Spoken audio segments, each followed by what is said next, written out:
আচ্ছা, আমাদের লেকচারে আমরা আলোচনা করব আসলে আমাদের যে বিজনেসগুলো এগুলোর আইডিয়া আমরা কোথা থেকে পাবো। আইডিয়া জেনারেশন নিয়ে আমরা কিছু কথাবার্তা বলবো এই ভিডিওতে। তো আইডিয়া বের করার জন্য আমাদেরকে কি আমরা কার কার সমস্যা সমাধান করতেছি? অবশ্যই পাবলিকের। তাহলে আমাদের পাবলিকের মাইন্ডসেট নিয়ে কাজ করতে হবে। পাবলিকের সমস্যাগুলো আমাদেরকে দেখার ট্রাই করতে হবে। এখন আমরা নিজেরাও তো পাবলিক। সো আমরা কিন্তু নিজেরা পাবলিক হয়ে আরেক পাবলিকের সমস্যাটা কিন্তু সহজে বুঝতে পারি, কিংবা আমাদের আশেপাশে যারা আছে তাদের সমস্যাগুলোকে আমরা দেখতে পারি, এবং সেগুলো সমাধানের জন্য আমরা অ্যাডভান্স হতে পারি, আমরা সামনে এগোতে পারি।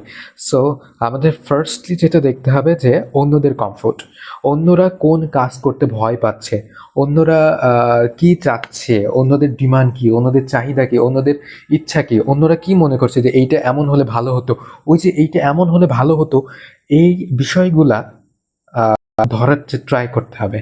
মানুষ যে মনে মনে ভাবে যে এইটা এমন হলে ভালো হতো, এই যদি হতো তাহলে ভালো হতো, আমি যদি ঘরে বসে এত কিছু পেয়ে যেতাম তাহলে খুবই ভালো হতো, এই যে তার মনের বিষয়টা, এই মনের বিষয়গুলাই ফার্স্টলি আমাদেরকে জানতে হবে। তো প্রথম যে কথাটা সেটা হচ্ছে ভয়, হুমকি, ঝুঁকি এবং দুশ্চিন্তা। মানুষের এই যে ভয়, হুমকি, দুশ্চিন্তা এবং এগুলার এগুলার উপর একটা হিউজ পরিমাণে ভয় কিন্তু মানুষের আছে। যেমন দুশ্চিন্তা হতে পারে।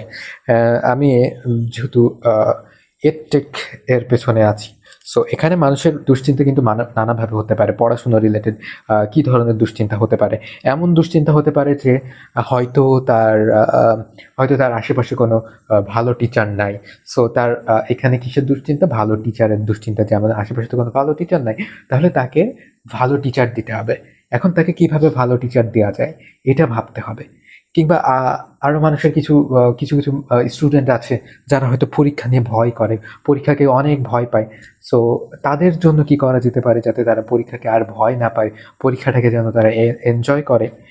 এটা এটা আসলে ভাবার বিষয় যে স্টুডেন্টদের আসলে সমস্যাটা কোথায়, স্টুডেন্টরা আসলে কি চায়, তাদেরকে কিভাবে দিলে তারা সেটা আনন্দের সাথে নিতে পারে, এই বিষয়গুলো আমাদেরকে চিন্তা করতে হবে। আচ্ছা, আমি যদি শুধুমাত্র এই এডুকেশনাল সেক্টর ছাড়া অন্য সেক্টরে বলি, তাহলে আমাদের কি করতে হবে? প্রথমত যারা ক্রেতা বা তোমার হচ্ছে বায়ার, তাদের ব্যথা এবং ভীতি নিরাময় করতে হবে। তাহলে বাস্তব কিছু উদাহরণ: ডোমিনোস পিৎজা, ঠিক আছে? এরা কি করে? এরা হচ্ছে এদের পিৎজা যে খুব ভালো, এটা কিন্তু পুরো বিশ্বব্যাপী অনেক ফেমাস। তো এদের পিৎজা যে খুবই ভালো বা চমৎকার এমনটাও কিন্তু না।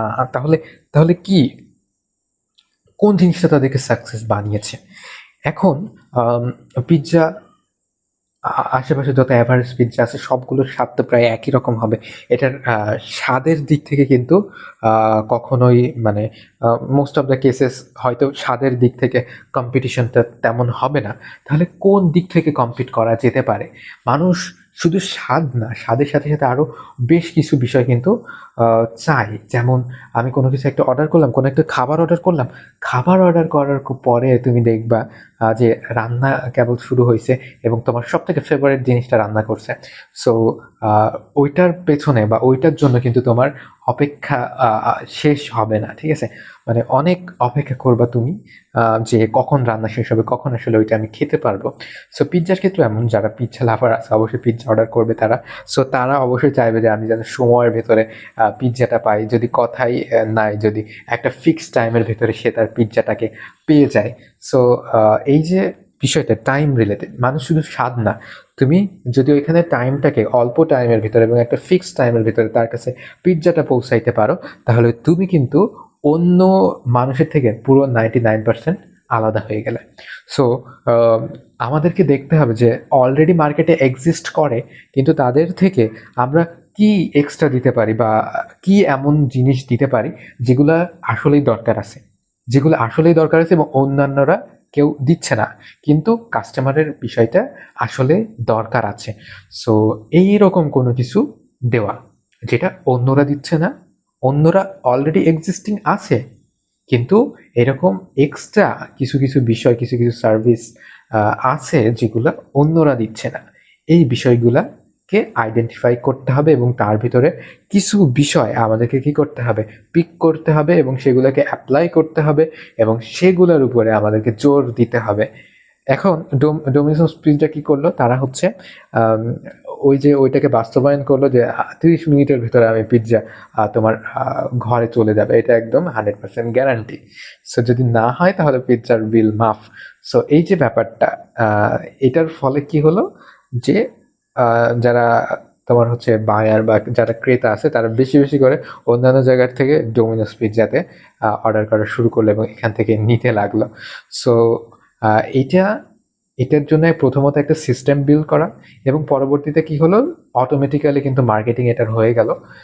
তারা নিজেরাও মার্কেটিং করছে, প্লাস অটোমেটিক্যালি যারা অলরেডি কিনেছে তারাও কি নিজেরা তো বলবে যে এই পিৎজা অনেক ভালো, 30 মিনিটের ভিতরে পেয়ে যায়, চমৎকার একটা বিষয়।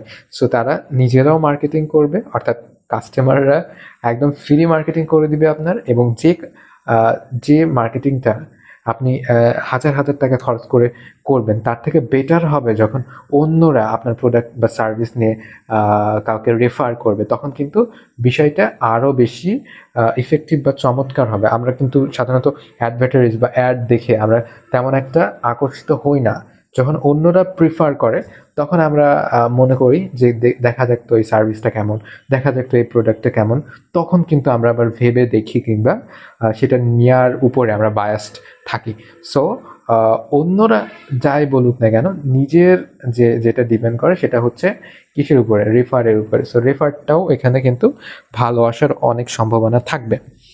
ওকে, সো তারপরে স্টারবাকস আছে, যারা কি করে, যারা জাস্ট কফি দেয় না, কফির সাথে সাথে একটা এনভায়রনমেন্ট দেয়, একটা ক্যাফে, একটা এনভায়রনমেন্ট দেয় যেখানে খুবই শান্তশিষ্ট একটা পরিবেশ থাকবে, যেখানে যারা কর্মব্যস্ত মানুষ সারা দিন কাজের উপরে যারা চলে যায় তারা একটা একান্তই একটা শান্ত নীরব সময় কিন্তু খুঁজে থাকে।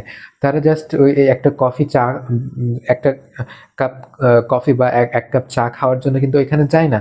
তাদের যাওয়ার যে দরকারটা সেটা হচ্ছে আসলে এখানে নিরিবিলি আছে, এখানে খুবই চমৎকার এনভায়রনমেন্ট আছে সেইটার জন্য। সো আমরা কি করতে পারি, কি বলতে পারি যে আসলে আহ, যে যে কথাটা সেটা হচ্ছে আমাদের যে প্রোডাক্ট আছে বা যে সার্ভিস আছে সেটার সাথে আমরা এক্সট্রা কি এমন দিতে পারি যেটা কেউ দিচ্ছে না কিন্তু দেওয়াটা খুবই ইম্পর্ট্যান্ট। এই বিষয়টা আমাদেরকে দেখতে হবে। আমরা যেটাই শুরু করতে চাচ্ছি না কেন সেটার সাথে আমাদেরকে এটা মাথায় রাখতে হবে যে আমরা ওইটার সাথে আর কি অ্যাড করতে পারি, কি আরও বেশি দিতে পারি যেটা কেউ দিতে পারবে না, কি আমাকে ওইটার থেকে ইউনিক বানাচ্ছে, আর কেন মানুষ এই সার্ভিসটা গ্রহণ করবে, কেন মানুষ আমাদের কাস্টমার হবে। ঠিক আছে, এই বিষয়টা কাস্টমারদের মনে সম্পূর্ণরূপে ক্লিয়ার করতে হবে, সবাইকে জানাতে তো অবশ্যই হবে।